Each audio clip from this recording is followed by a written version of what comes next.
welcome to the Forbes India One CEO Club in partnership with Google Cloud, a unique series that recognizes and celebrates India's finest CEOs. My guest today, Virendra Gupta, bet early on India's lingual diversity. In 2014, he created a mobile app called Daily Hunt. This has evolved into a platform for publishers of videos, news, and other content in 14 languages. In 2018, Virendra brought on board Umang Bedi from Facebook India to become the co-founder and president of Daily Hunt. To find out how Daily Hunt is dealing in a very competitive environment using technology, I have the two leaders with me. Gentlemen, welcome to the show. Thank you. Virendra, I want to start with you. More than 56% of the user base in India is outside our traditional markets, in large, outside the large cities. How did you have to kind of create Daily Hunt to cater to this kind of an audience? So actually, I think the point you made is so true that India doesn't reside in the large cities. There are two aspects of India. One is that India doesn't reside in large cities. Second thing is India doesn't speak English. 70% of Indian population speaks in non-English language. And that exactly is what our product market fit.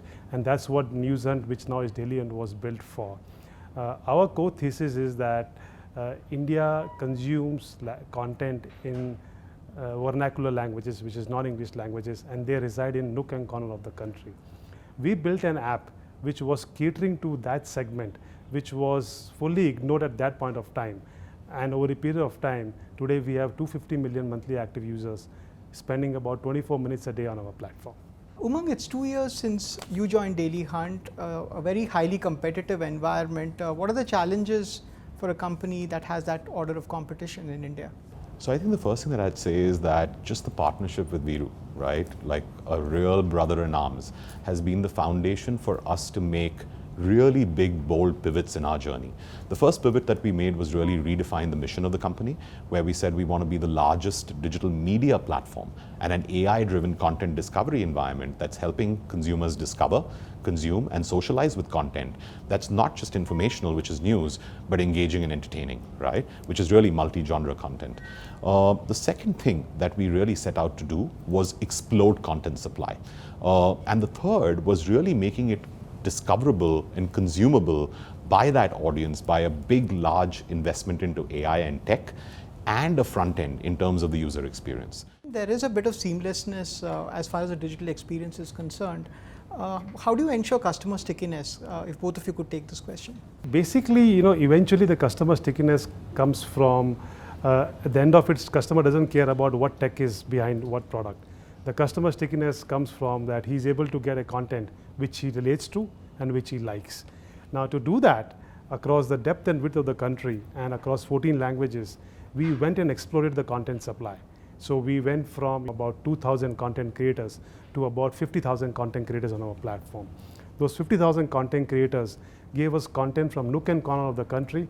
Multi-genre of the content came on the platform, from news to local news to entertainment, to health, to women, to sports, and so on and so forth. I think personalization is the ability to provide to the consumer what he or she is looking to see at that very instant of time. And that happens when you marry two variables. One, you have a very deep understanding of content, right? And so Viru alluded to us developing this machine learning and data science based backbone on which today we ingest millions of pieces of content every day.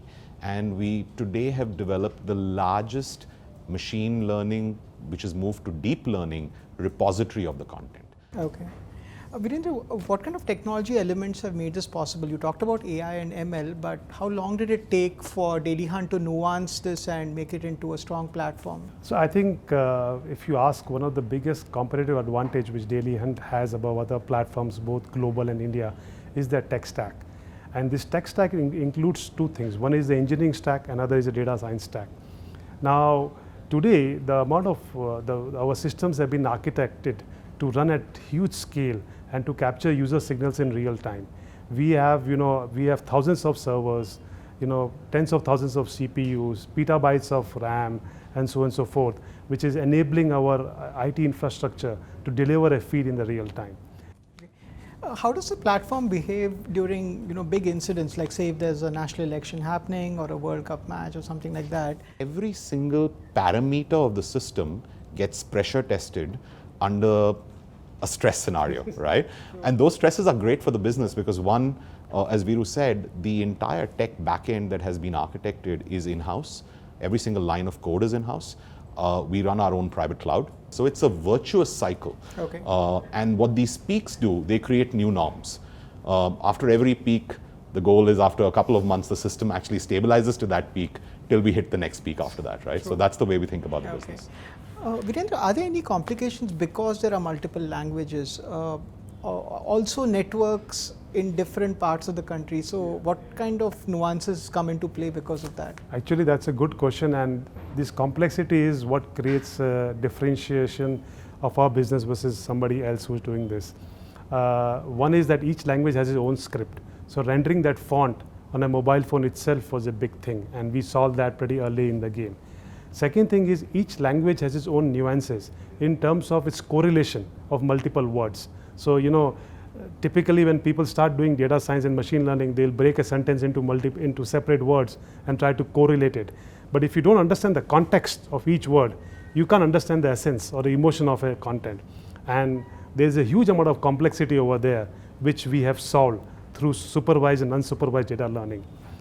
We talked about how competitive this whole segment is. There's also the media and entertainment sector, but if you zero in on the technology talent available for this, it gets even more competitive because the big tech companies are very aggressive in India.